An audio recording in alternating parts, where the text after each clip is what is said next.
Hey, weekly readers, it's actually a weekly reading because I did one last week, so we're on a roll here. I have a good book today. It's from a series that I used to love growing up as a kid. It's from the Berenstain Bears, and I'll be honest, up until recently, a couple years ago, I thought it was Berenstain Bears, and I was recently corrected. So it's actually the Berenstain Bears, and today's is the Berenstain Bears Go to Sunday School, created by Stan and Jan Berenstain with Mike Berenstain. And so it's a cool little story. I like these ones, and I've not really read this one, so I'm excited to go through this book with you. So let's get to it. Sunday morning was a busy time in the big tree house down a dirt road deep in bear country. Don't get me started on bear country. The Bear family had things to do and places to go. Brother had soccer practice at 10:30 and sister had ballet lessons at 11. Usually Mama dropped them off before taking Honey Bear along to do some grocery shopping. Papa stayed home to get fix-up chores done early so he could watch football in the afternoon. Sound like your Sunday mornings and Sundays nowadays? So much stuff going on Sunday mornings. It's crazy. But it hadn't always been that way for the Bear family. A few years back, before they got involved with so many activities, the Bear family had gone every Sunday morning to services at the chapel in the woods. Of course, that meant brother and sister went to Sunday school. Mama Bear missed those days. It seemed to her that the family was a lot closer back then. Going to chapel in the woods was like kind of a glue that held the whole family together. And I'll be honest, I love coming to church. And not just because I'm a pastor, but just I have grown up in church and I love church and it's so important. And so I get that, how important I made them feel. Mom decided it was time for the little family conference. They all gathered in the living room one Saturday night and she told them what was on her mind. And when Mama speaks, you better listen, right? That's how it works.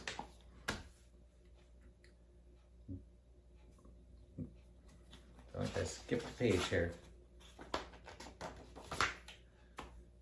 Glue, said Sister, puzzled. You mean like when you glued the lamp back together after we broke it?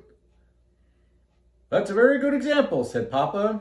The lamp gave us light. We glued it back together so we wouldn't be left in the dark. Worshipping God gives us light and warmth too, and our family needs a little glue from time to time to keep it together. Sister and brother thought that over. It made sense, sort of. Besides, said Mama, I believe that going to church together is more important than all the other Sunday morning activities combined. And I would agree with Mama on that.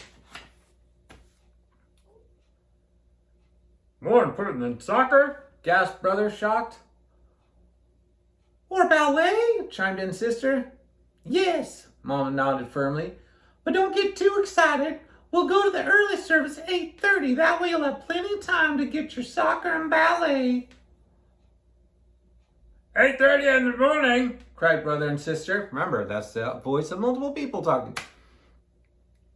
Cried brother and sister, even more upset. That means we'll have to get up at 7 o'clock on the weekend. Oh, man. 7 o'clock? That's crazy pants. Not really. I get up earlier than that. No, said Papa. He prided himself on always getting up early. Early to bed and first to get up makes a bear healthy, wealthy, and how does it go? Sleepy, said brother. At breakfast the next morning, the Bear family did seem sleepy indeed. At least brother and sister did. They could hardly keep their eyes open. Papa wasn't exactly all there either. He was almost invisible behind the Sunday newspaper. Coffee, dear? Asked Mama, lifting up the coffee pot. Ugh, grunted Papa, holding his cup without looking up. Ahem, said Mama. Oh, what? Asked Papa, looking up. Oh, sorry, dear, he said, folding the paper. I guess I'm not really awake until I've had my morning coffee. I get you there, Papa Bear. I love my morning coffee. Mama got her purse and put on her best Sunday hat. They climbed down the front steps and Papa put Honey Bear in her stroller and the whole family headed down the road to the chapel in the woods. Other families joined them as they walked along. There were their neighbors, Farmer and Mrs. Ben. They saw Uncle Willie, Aunt Min, and Cousin Fred from down the street. They even ran into Too Tall Grizzly being hauled along by his parents, Two Ton and Tutu Grizzly. Interesting. Fun names for grizzly bears. The chapel in the woods was nestled in a pretty little glen down the creek. On this fresh spring morning, the dogwoods were in bloom. Papa began to hum a tune.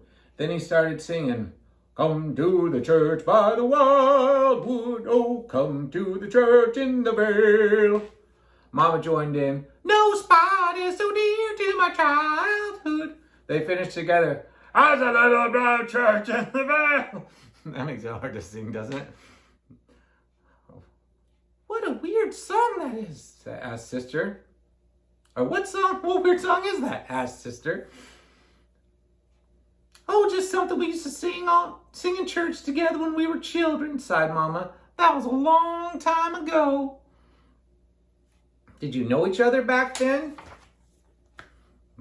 "Know each other," laughed Papa. "Why, I was sweet on your mother when we were only 8 years old. She was the cutest cub in the whole Sunday school. Once I brought a frog into class. I was going to let it loose during the story of the plagues of Egypt, but I decided it would be funnier to slip it down Mama's back. It was, too." Brother and sister's eyes widened, imagining the scene. "Wow!" they breathed softly. Yeah, I actually met my wife at church, which was awesome. I met her back when she was in high school, so it's pretty cool. The things you can meet. "Now, dear," said Mama, "let's not give the children any bright ideas." They dropped Honey Bear off the church nursery and filed quickly into the chapel. There was soft music playing on the organ, and they found a pew. Then Preacher Brown climbed into the pulpit, and the service began. "Welcome, friends," said the preacher. "Let us join together in worship. Let us give thanks for this day the Lord has made." They all rose and sang a hymn. "Come to the church by the wildwood," sang the whole congregation. "Oh, come to the church in the vale." "How about that?" whispered brother and sister. "They're still singing the same old song." Because sometimes songs are just good, and they just last generations. It just happens that way. After hymn and prayer, a little more organ music and some bell ringing, it was time for Sunday school. Brother and sister joined the other cubs as they trooped off out of the chapel under the watchful eye of Preacher Brown. Old Mrs. Ursula Bruinski was a Sunday school teacher. Brother and sister wondered just how old she was. She looked old enough to have been Mama and Papa's Sunday school teacher. "Good morning, children," she said with a big smile. "Today we're going to learn the story of Noah's Ark." She looked around at them brightly. "Do any of you youngins know the story of Noah's Ark?" Do you know the story of Noah's Ark? It's really good. Fascinating stuff.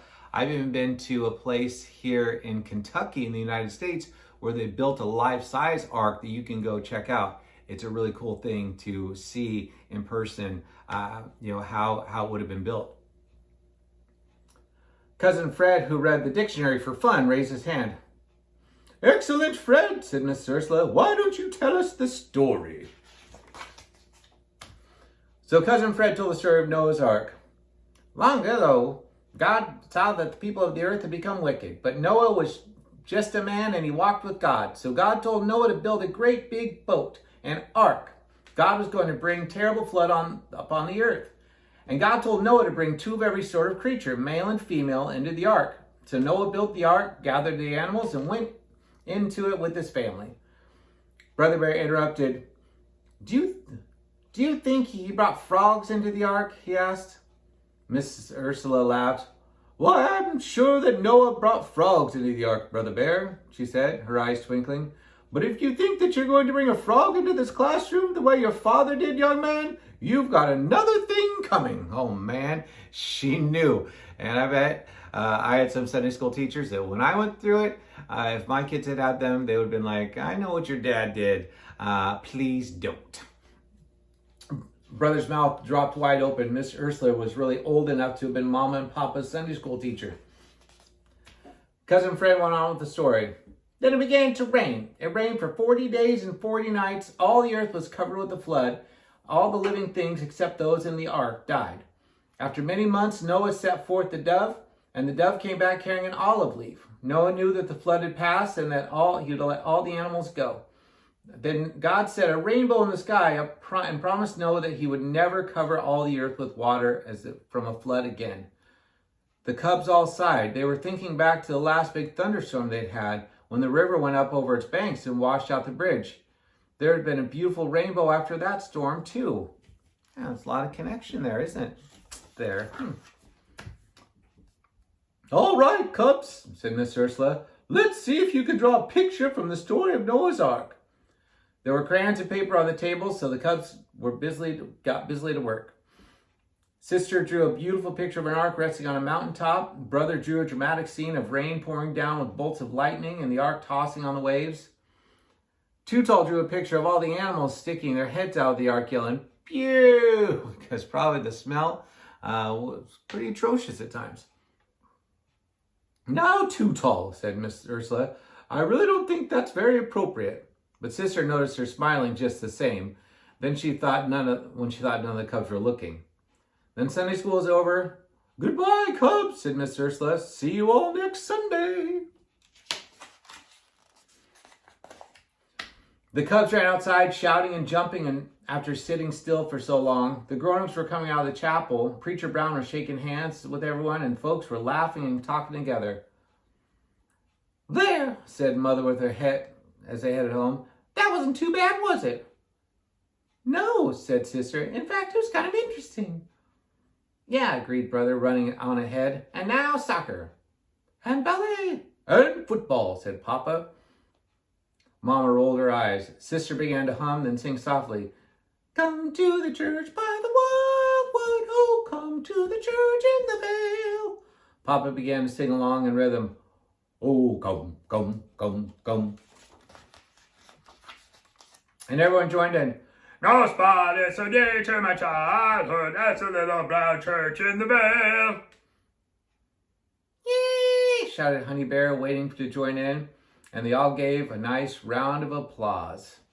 So that was the Berenstain Bears Go to Sunday School.